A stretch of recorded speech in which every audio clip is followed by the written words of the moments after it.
Hello and welcome back to yet another video on the Allow Jordanus podcast. This is going to be part 3 of my official NBA first round playoff predictions. And today I'm going to be talking about the number 2 seed and 7 seed matchups in both the Eastern and Western Conference. And I'm going to start this off in the West with the Golden State Warriors matching up with the Houston Rockets. And likewise to what I said about the Clippers Nuggets series, I believe this is one of the hardest series to predict. And honestly, I've been kind of flip-flopping between the Warriors and Rockets, but I do give the Warriors the edge in this series, and I'm going to explain why right now. The Rockets have one of the best defenses in the NBA due to their perimeter defense and Amen Thompson. They have great perimeter protection in Alperen Sengun. They have defenders like Dylan Brooks. They have so much depth. Jabari Smith coming off the bench, Tari Eason. They have a lot of guys who are just big, strong, and athletic, as well as Jalen Green, Fred VanVleet. They're so deep on the defensive side of the ball. However, their shooting leaves a lot to be desired, and they don't really have consistent offensive scorers on their team. But however, it's been their defense that was able to propel them to the number 2 seed in the Western Conference. Now, how they match up with Golden State, I believe Amen Thompson is going to be put on Steph Curry, and I believe that matchup where the Rockets beat the Warriors was kind of, I wouldn't say a fluke, but it's kind of blown out of proportion due to the fact that the Warriors were playing a lot of back-to-backs at the time. I believe they had played something like 4 games in like 6 days, and that was their final game out of those 4 out of 6. So the Warriors were kind of tired heading into that matchup, and the Rockets were fresh, and the Rockets were able to rough them up. Steph Curry was kind of overwhelmed by the pressure that was being put on him by Amen Thompson, and that's what caused him to only score 3 points. He was worn down from the wear and tear of that 4 games in 6-day stretch. So people have kind of used that as a reference to be like, hey, the Rockets should be favored in this series and they should be able to stop Steph Curry, but I don't think that's entirely true. I think Steph will have success in this series, and I believe the Warriors overall are the better shooting team and are the better scoring team, better offensively. However, I do also believe the Rockets will be able to make them feel uncomfortable at times. I do expect a couple blowouts in favor of Houston in this series, just because of the fact that their defense can overwhelm the Warriors, and they are great in transition. They are great on the offensive glass. The Warriors are not a good rebounding team.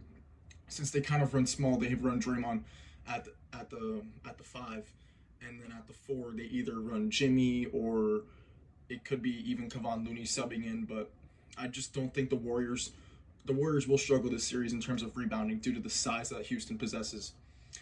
And on top of that, I also believe that Jimmy Butler will be a huge factor in this series. Just as a second option, Steph Curry is going to need help in this series if the Warriors are going to want a chance to win this series.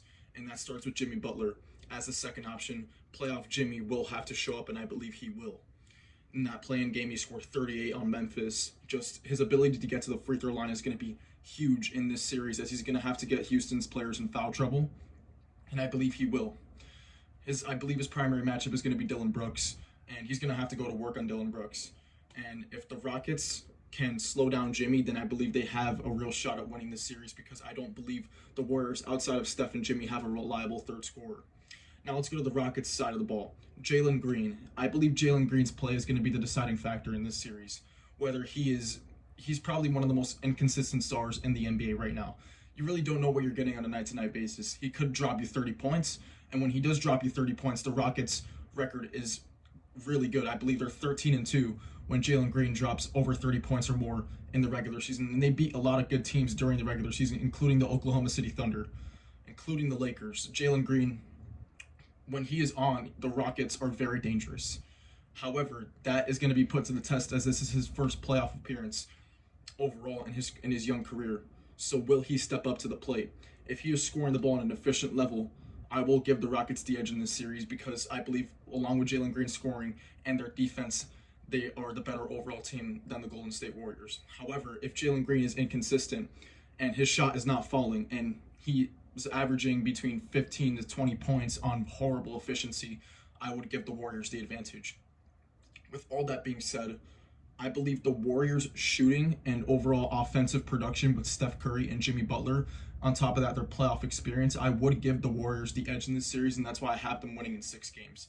I believe the Golden State Warriors, although they might get blown out a game or two in this series, I believe when the games get close in the final 5 minutes, I do give them the edge over the Rockets, due to just their experience, the clutch players they have on their roster, and Steph and Jimmy who can get a bucket when they need it. That's why I would favor the Golden State Warriors in the series, and I'm taking them to win it in 6 games. All right, now let's talk about the Boston Celtics versus the Orlando Magic. I don't really have to go too in depth into this series as Boston is the negative 5,000 favorite. They are the defending champions. However, just quickly, a matchup breakdown. The Magic are one of the worst three-point shooting teams in the NBA. The Celtics are one of, if not the best three-point shooting team in the NBA. That's kind of where the line draws and why Boston is so heavily favored, because Boston is simply just going to shoot them out of the building every game. And although the Magic are the second-ranked defense in the NBA, I just don't see that mattering in this series because Boston is just, once again, they're going to rain three-point shots, and they're probably going to make about 15 to 20 a game, while the Magic are going to struggle to get to 10. And their defense, Boston's defense, does match up with Orlando's offense in terms of size on guarding Franz Wagner and Paolo Banchero. They have 2 perimeter defenders in Jason Tatum and Jaylen Brown, along with Drew Holiday. They have size to throw at the Magic to compete with them. At the 5 position, they have Kristaps Porzingis, they have Al Horford, they have Luke Cornett. They have the size to contend with the Magic's bigs in terms of Wendell Carter Jr. and Paolo Banchero. They have the size to contend with them in the paint. And I think Paolo Banchero is going to have a very rough series. He's going to have a lot of turnovers. He's not going to really shoot the ball as efficiently as he'd like. And I believe that's where the Celtics have the advantage in this series. And I also do see a scenario where the Celtics probably turn off for a game. Their three-point shot might not fall. They might turn the ball over a lot, and the Magic will capitalize on that. So I do see the Magic taking 1 game in this series due to the Celtics just completely shutting off for 1 game. With all that being said, I do have the Celtics winning this series in 5 games. It'll be a very quick series. Could even be a sweep, but I just think Boston tends to just shut off for 1 game during a series, and I believe the Magic will capitalize on that and take 1 game. And that is going to be it for this video, and I'll see you guys very soon for when I drop my Memphis OKC breakdown and my Cleveland Cavaliers and Miami Heat breakdown. But until then, I'll see you guys next time.